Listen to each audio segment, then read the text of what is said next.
Bismillahirrahmanirrahim. Les sortes de mécréance et les catégories de mécréants.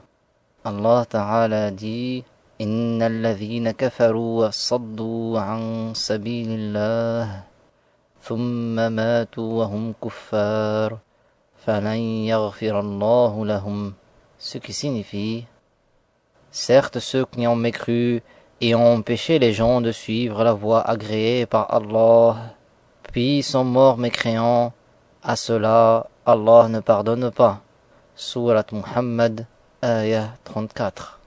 La mécréance est l'opposé de la croyance, tout comme l'obscurité est l'opposé de la lumière. Elle se divise en trois catégories. L'assimilation, tashbih, le démenti, takvib, et l'athéisme, ta'til. L'assimilation ou tashbih, c'est-à-dire le fait d'assimiler Allah à ses créatures. C'est par exemple le cas de celui qui attribue à Allah la position assise, la forme ou l'aspect. C'est le cas également de celui qui lui attribue l'endroit ou la direction. Le démenti ou takvib, c'est-à-dire renier ce qui a été révélé dans le Coran honoré ou ce que le messager sallallahu alayhi wa sallam a rapporté d'une manière confirmée, comme par exemple renier la résurrection conjointe des corps et des âmes, ou renier le caractère obligatoire de la prière, du jeûne ou de la zakat. L'athéisme ou ta'til, c'est le fait de nier de l'existence de Allah, c'est la pire des mécréances. Il y a deux genres de mécréants, le mécréant d'origine et l'apostat. Le mécréant d'origine, c'est quelqu'un qui est né de parents mécréants et qui est devenu pubère en n'ayant pas la croyance des musulmans. L'apostat, c'est quelqu'un qui était musulman mais qui est ensuite tombé dans une des sortes de mécréances.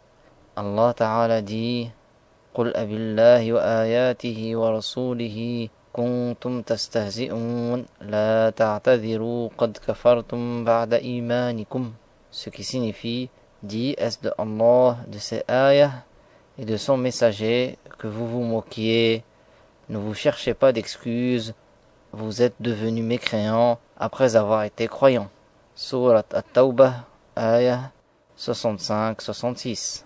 L'apostasie, riddah, c'est le fait de sortir de l'islam. C'est pour cela qu'il est du devoir de chaque musulman de demeurer musulman, de se garder de tomber dans l'apostasie qui corrompt, annule et rompt l'islam, et rend l'islam de la personne, que Allah Ta'ala nous en protège. Les sortes d'apostasie. L'apostasie est de trois sortes, comme les savants l'ont classé. Une apostasie par la croyance, une apostasie par les actes, et une apostasie par la parole. Chaque sorte d'apostasie comporte des ramifications nombreuses.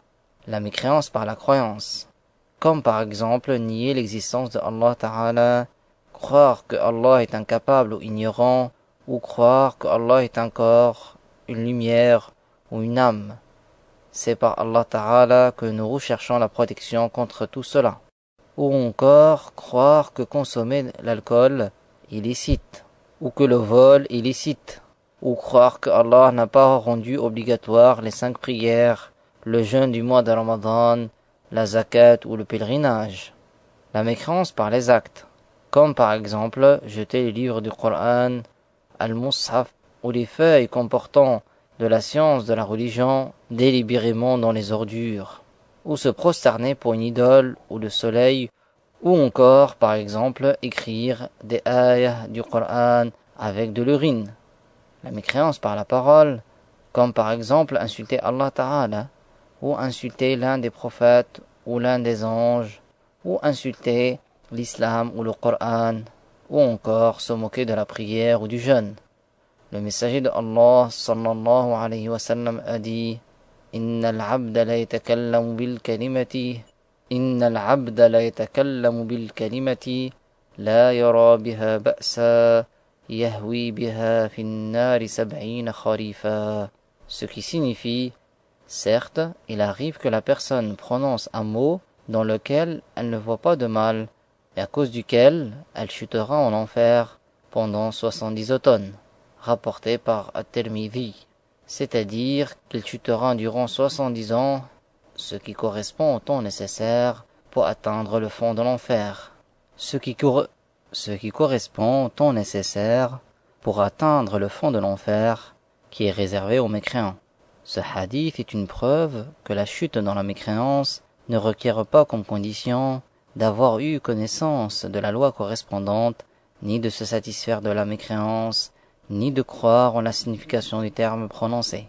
Le messager de Allah sallallahu alayhi wa sallam a dit Aktharu khataya ibn Adam min lisanih, ce qui signifie la plupart des péchés de fils de Adam provient de sa langue, rapporté par At-Tabarani.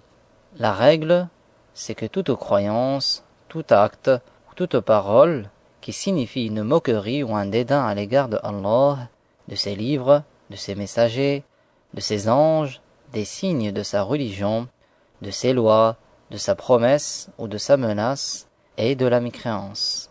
Alors que l'homme prenne garde à cela de toutes ses forces, dans n'importe quelle situation. Remarque utile. Les savants ont dit nier ce qui est connu d'évidence dans la religion est de la mécréance. Ce qui est su d'évidence qu'en faisant partie de la religion signifie ce qui est connu comme tel par le commun des musulmans et par leurs savants. Ce n'est pas une chose connue uniquement par les savants. C'est le cas du caractère obligatoire des 5 prières, du devoir du jeûne de Ramadan, du caractère licite de la vente et de l'achat, et de l'interdiction de la consommation d'alcool ou du vol. Ces sujets n'échappent pas aux musulmans, quelle que soit son ignorance. Que l'on sache que celui qui est devenu mécréant ne revient à l'islam qu'avec la prononciation des 2 témoignages, après avoir abandonné sa mécréance. Par conséquent, le mécréant ne revient pas à l'islam en disant Astaghfirullah. Au contraire, cela l'augmenterait en mécréance. Les 2 témoignages ne lui sont pas utiles tant qu'il est sur sa mécréance et qu'il ne l'a pas abandonné. Alhamdulillahi Rabbil Alamin, la louange est à Dieu, le créateur du monde.